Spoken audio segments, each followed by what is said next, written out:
بسم اللہ الرحمن الرحیم۔ السلام علیکم، ہمارے چینل پر خوش آمدید۔ شیطان انسان کا دشمن ہے، ہر طرح سے انسان کو گمراہ کرنے کی کوششوں میں لگا رہتا ہے اور بہت حد تک اپنے مقصد میں کامیاب بھی ہو جاتا ہے۔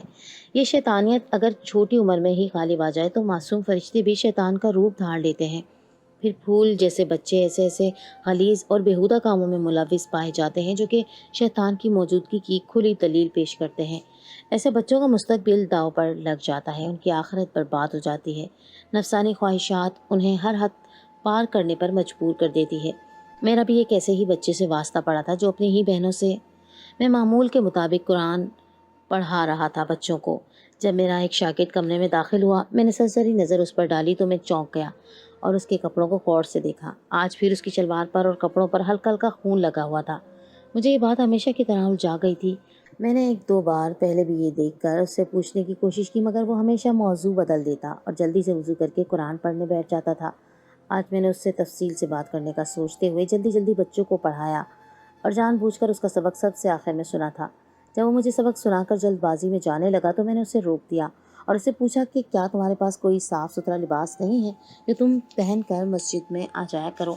میرے سوال پر وہ مجھے دیکھنے لگا اور پھر کچھ الجھ کر بولا کہ مجھے نہیں پتا تھا کہ قرآن پڑھنے کے لیے نئے لباس کی ضرورت ہوتی ہے۔ وہ کچھ پریشان لگ رہا تھا۔ میں نے اسے کڑی نظروں سے گھورا۔ وہ شکل سے معصوم لگتا تھا مگر اس کی حرکتیں مشکوک تھیں اور وہ جب بھی آتا تھا اس کی شلوار پر خون لگا ہوتا تھا۔ میں نے اس سے کہا کہ قرآن پڑھنے کے لیے نئے لباس کا ہونا ضروری نہیں ہے، لیکن پاک صاف ہونا ضروری ہے، جبکہ تم جب بھی آتے ہو تمہارے لباس پہ خون لگا ہوتا ہے، اور اگر لباس پہ خون لگا ہو تو عبادت قبول نہیں ہوتی۔ میری بات پر وہ کچھ پریشان ہو گیا اور بولا کہ میں آئندہ اس بات کا خیال رکھوں گا۔ ویسے تو میں نے اسے کبھی نماز پڑھتے نہیں دیکھا تھا، مگر جب وہ میرے پاس آتا تھا تو قرآن پڑھ کر تیزی سے واپس چلا جاتا۔ مجھے اس کی جلدی اکثر ٹھٹکا دیتی تھی۔ اس نے مجھ سے جلدی چھٹی کی بات منوا لی تھی۔ آج بھی وہ واپس جانے کے چکروں میں تھا۔ میں نے اسے سختی سے ہدایت دی کہ آئندہ وہ اپنا لباس پاک رکھے۔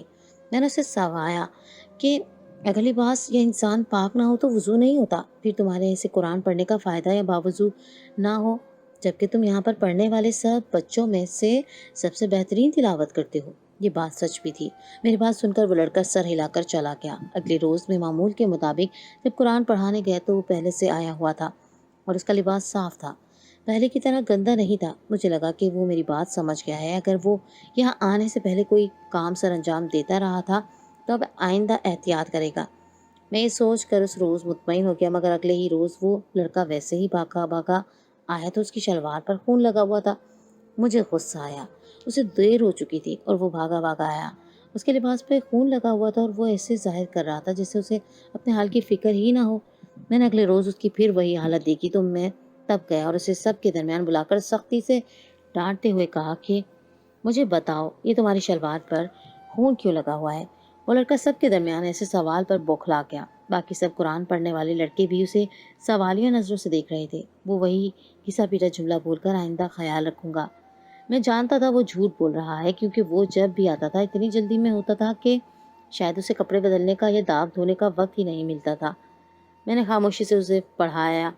وہ ہمیشہ کی طرح سب سے پہلے قرآن کا سبق یاد کر کے مجھے سنا کر وہاں سے چلا گیا تھا۔ اگلے کچھ روز تک بھی اس کا یہی معمول رہا تھا، تو مجھے فکر ہوئی یہ میرا فرض تھا کہ میں اپنے پاس قرآن پڑھنے آنے والے لڑکوں کی خبر رکھوں۔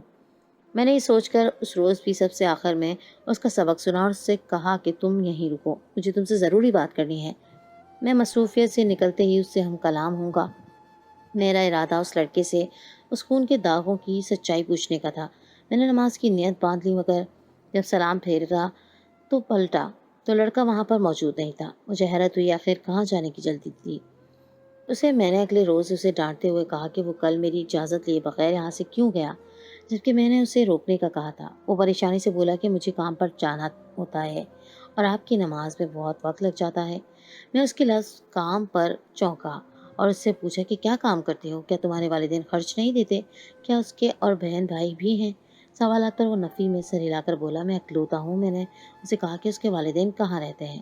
وہ اپنے والد کو میرے پاس لائے تاکہ میں اس کے والد سے مل کر بات کر سکوں۔ مجھے لگنے لگا کہ وہ لڑکا کسی بری صحبت کا شکار ہو گیا تھا یا کوئی اسے بے وقوف بنا رہا تھا۔ جانے کیوں مجھے اس لڑکے کے متعلق پریشانی ہونے لگی۔